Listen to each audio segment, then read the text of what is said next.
part 2 को তিনি হবাকে welcome জানাই তো এগুলা সবার আমাকে বুঝিছে রাকেশ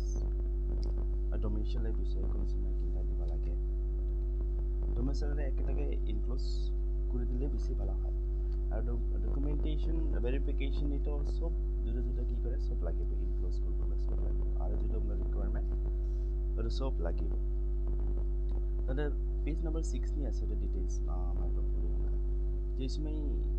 এক্সামিনেশন সেন্টার নিয়ে যাব অ্যাপ্লিকেশন লগে যাব যত রিকোয়ার্ড ডকুমেন্ট দিলে ভালো ডোমিসাইল মানে তো পার্মানেন্ট রেসিডেন্স সার্টিফিকেট আর পার্মানেন্ট রেসিডেন্স সাৰ্টিফিকেটৰ তোৰা এপ্লাই কৰ তো ডিসি অফিস নিয়ে এপ্লাই কৰিব আর কতগুলো এসডি অফিস যদি সিভিল সাব ডিভিজন আছে ওইটিকে এপ্লাই কৰ আর এস ভিডিও দিয়ে পাই অন বিহাফ অফ উমলা আর ইএসি তারা দিব আর সবগুলো জেরক্স কপি উইথ অ্যাটেস্টেড কি ইনক্লুজ কৰিব লাগিব মই ওটা কইলা এটা যাতে খুবই সহজে ক্লিয়ার হয় তো নাম্বার 1 নি কি আছে অ্যাপ্লিকেশন র হিন্দি বা ইংলিশ দি ফিল আপ কৰিব লাগিব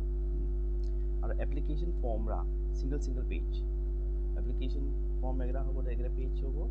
ওটা ইংলিশ দি টাইপ করা বা ওটি যদি আছে फॉर्मेट रा আছে ওটি বারকলে প্রিন্ট আউট করলে হবো एंड देन एडमिट कार्ड रा दूसरा सेकंड पेज আর পরে কি আছে এসটি সার্টিফিকেট লা ওটো আছে ওটো লাগিব ওটো মই আহি আছে সেলফ অ্যাটেস্টেড কপি সার্টিফিকেট লাগিব proof of education proof of qualification লা যদি proof লা যদি মেট্রিক লা লাগিব মার্কশিট লাগিব ওলা পরে আছে date of birth admit card নি থাকিব আর ওলা birth certificate ready birth certificate ওটা আছে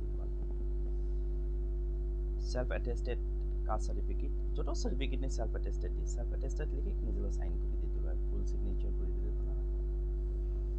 আর যে যেটা ইনিশিয়াল করে তো ইনিশিয়াল করতে ছিল for self attested copy of domicile certificate or permanent residence certificate and আরো ওলা লাগে কি লাগিব আইডেন্টিটি প্রুফ এগা নিজে আধার নিজে প্যান কার্ড নিজে ভোটার আইডি কার্ড বা রেশন কার্ড ওগুলা লাগিব নিজে আইডেন্টিটি প্রুফ তারপরে এডমিট কার্ড নিকি হচ্ছে a form of for issue of admit card will also be filled and submitted along with passport size photos এটা মই অবলা ক্লিয়ারলি কৈছে পাসপোর্ট সাইজ যত আছে দুইটা ফর্ম নি নিজে ফটোরা পেজ কে দিই ওটা বক্স দি আছে সুন্দরকে বক্স দি আছে নিজে জানিব ওটা জিনিসটা অত কি নহয় আর যে নাকি বারবার এক্সাম দেয় তো ওরা জানিব ইজি হয় আর হুরু জিনিস নিয়ে আমরা সাগলা কথাগুলো কনফিউজ হয়ে যায় কারণ কি ফার্স্ট টাইম ফার্স্ট অ্যাটেম্প করিব আর বাখার কনফিউজ হয় তো এগুলো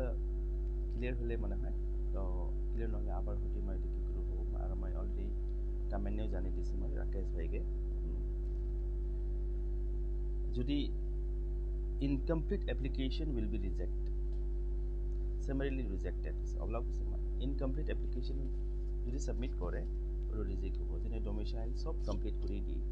যতগুলো আছে আবার পরে কি লাস্ট এটাও লাগিব আমার যেটা ফরম্যাট যেটা ফর এসসি এসটি ওটা লাগিবই এটা হবাকেই লাগিব আমরা এসটি সার্টিফিকেট থাকিলেও লাগিব আর এটা ডিজিগনেশন সিগনেচার ওইটিকেই লাগিব কারণ কি এসএসসি গ্লেনি ইউপিএসসি গ্লেনি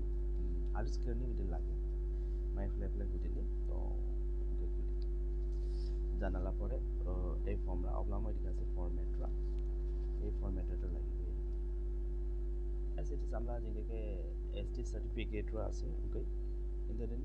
ওই এসটি সার্টিফিকেট এটাও ইনক্লুজ করে দিই সিগনেচার নিয়ে সিল সিগনেচার অথরাইজ যে হয় ওলা সিগনেচার নিয়ে সিগনেচারের নাম আর ডি আর কোন থেকে নেই সিভিল সাব ডিভিশন অফিস গুলো নিয়ে দিব পায় আর ডোমিসাইল লাই জন্য জ্বালা ডোমিসাইল নাই আর ভ্যালিড ডোমিসাইল ভ্যালিড পিআরসি দিয়ে দিই পরে ভ্যালিড পিআরসি না দিলেও আবার কতগুলো রিজেক্ট হয়ে যাব তো থুলমুলকে হুরুকে শর্টকে মই দিতে আর মই বিলিভ করে কি বুঝিছে চাওগে রাকেশ ভাই বুঝিছে তই যদি বুঝিছে তাই বুঝিব আর প্রিপারেশন কৰিব দৰকাৰ আছে আবাৰ কয় মান ৰিটেন না জানি ইংলিশ গ্ৰামাৰ পৰে ৰিজনিং পৰে এৰিথমেটিক এচি ৰাইটিং যা আৰু জি কি আছে কাৰেণ্ট এফেয়াৰ্ছ আছে এছ এছ চি যিটো পেটাৰ্ণ তো সবকে ধন্যবাদ যাওঁজনী চুমে দিয়াজনী আৰু আশা কৰে মই ফিউচাৰনি আৰু ইম্প্ৰুভ কৰিব পাই ভিডিঅ'গুলো আৰু ভালকৈ ভিডিঅ' বনাব পায় যাতে তোৰা লাইক কৰে যাতে কোনোবা চাওয়ালা লাইফ নিউ ইম্প্যাক্ট হয় মোটিভেশন পায় যাতে ওরা লাইফ নিউ নিজের লাইফ নিউ সাকসেস হয় আর মই চাই আমরা সাগলা আহু আগবাড়ু খুবই